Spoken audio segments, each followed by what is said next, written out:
সেদিন ক্লাসের সবচেয়ে সুন্দরী মেয়েটি দাঁড়িয়ে কাঁদতে কাঁদতে বলেছিল আমি নাকি তার বুকে হাত দিয়েছিলাম, আমি নাকি তাকে নষ্ট করতে চেয়েছিলাম।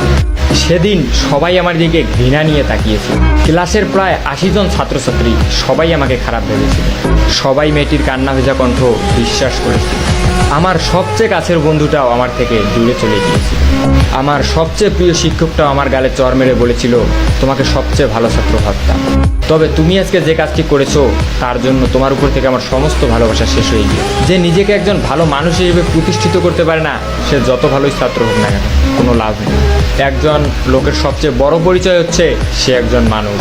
তুমি এখনো মানুষ হতে পারোনি, যদি পারো মানুষ হয়ে যাও। সেদিন আমি ক্লাসের কারো দিকেই চোখ তুলে তাকাতে পারিনি। কোনো অপরাধ না করেও নিজেকে অনেক বড় অপরাধী মনে হয়েছিল। আমার দুঃখটা সেদিন কারোর সাথে শেয়ার করতে পারিনি। যতটুকু সময় ক্লাসে ছিলাম শুধু মাটির দিকে চেয়ে চোখের পানি ফেলেছিলাম। সেদিন আমি বুঝেছিলাম চোখের পানিরও দাম কম আর বেশি হয়, কারণ মেয়েটার চোখের পানি দেখে সবাই ইমোশনাল হয়ে গিয়েছিল। আমি সত্যিই মেয়েটার সাথে এসব কিছু করেছি কিনা এসব কেউ ভাবেওনি, চিন্তাও করেনি। সবাই মেয়েটার চোখের পানি দেখে তার সব কথাই বিশ্বাস করে নিয়েছিল। আমার চোখের পানি কাউকে আবেগী করতে পারিনি। আমার মতোই আমার চোখের পানিটাও কম দামি। আমি সেদিন ক্লাস থেকে চলে আসার সময় আবার ওই মেয়েটির সাথে কথা বলি, যে সবার সামনে আমাকে খারাপ বানিয়ে দিয়েছে। তার কাছে গিয়ে বলি তুমি এমনটা না করলেও পারতে। তুমি হয়তো ভেবেছিলে এমনটা করার পর আমি তোমার সম্পর্কে মানুষকে অন্য কিছু বলবো যা কেউ বিশ্বাস করবে না। সবাই হয়তো ভাববে তোমার উপর প্রতিশোধ নেওয়ার জন্য তোমার নামে সব মিথ্যা কথা বানায় বানায় বলতেছে। কিন্তু তুমি হয়তো জানো না, তুমি এসব না করলে আমি তোমার সম্পর্কে কিছুই বলতাম। তবে ভয় পেও না, এখনও তোমার সম্পর্কে কাউকে কিছুই বলবো না। যে মানুষটা সবার সামনে আমাকে খারাপ বানিয়েছে, আমি তাকে সবার সামনে খারাপ বানাতে চাই না। কলেজ থেকে বাসায় ফেরার পথে যখন দেখলাম সবাই আমার দিকে তাকিয়ে আছে, তখন আমার বুঝতে বেশি একটা অসুবিধা হলো না। আমার খবরটা হয়তো এলাকার সবাই জেনে গিয়েছে, তাই আমার দিকে এভাবে তাকিয়ে আছে। আর এসব খবর তো অলওয়েজ বাতাসের মাধ্যমে ছড়ায়, আমারটা হয়তো সেভাবেই ছড়িয়েছে। যখন বাসার সামনে গেলাম দেখি বাবা আর মা দরজার সামনে দাঁড়িয়ে আছে। এটা হচ্ছে আমার সৎ মা। দেখেই বুঝলাম হয়তো তারা কলেজের খবর জেনে গিয়েছে। তখন আমিও সেটা বুঝতে পেরে আমি বললাম বাবা আমি কিছু করিনি। তখন বলল তুই যদি সত্যিই কিছু না করিস তাহলে তোর সম্পর্কেই বললো কেন? তোর ক্লাসে তো আরও অনেক ছেলে ছিল, তাদের সম্পর্কে কই বলবো, তোর সম্পর্কেই কেন বলবো? তুই এসব করেছিস জন্যই তোর সম্পর্কে বলেছিস। একটা মেয়ে কখনো তার মান সম্মান নিয়ে মিথ্যা কথা বলবে? মিথ্যা তো তুই বলছিস আমাদের সাথে।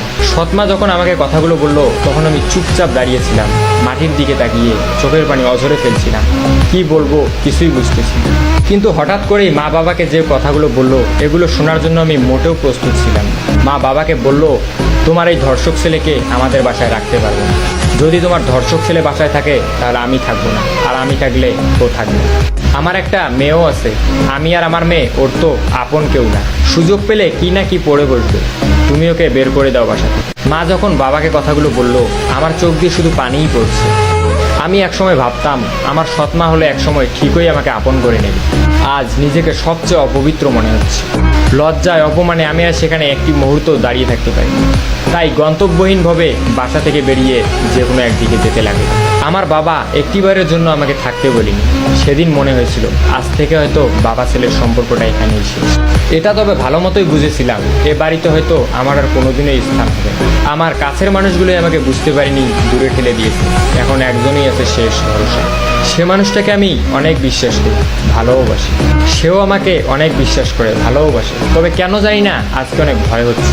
আর সবার মতো কি সেও আমাকে খারাপ ভাববে, আমাকে অবিশ্বাস করবে? অনেক প্রশ্নের উত্তর মনেই থেকে যাচ্ছে। সেই রাতটা নির্ঘুমভাবে সিয়াম নামের এক বন্ধুর বাসায় থেকে পরের দিন দুপুরে খেয়ে আমি চলে যাই আদিবার সাথে দেখা করতে। হ্যাঁ, আমি যেই মানুষটির কথা বলেছিলাম অনেক বিশ্বাস করি, সে আর কেউ নয়, সে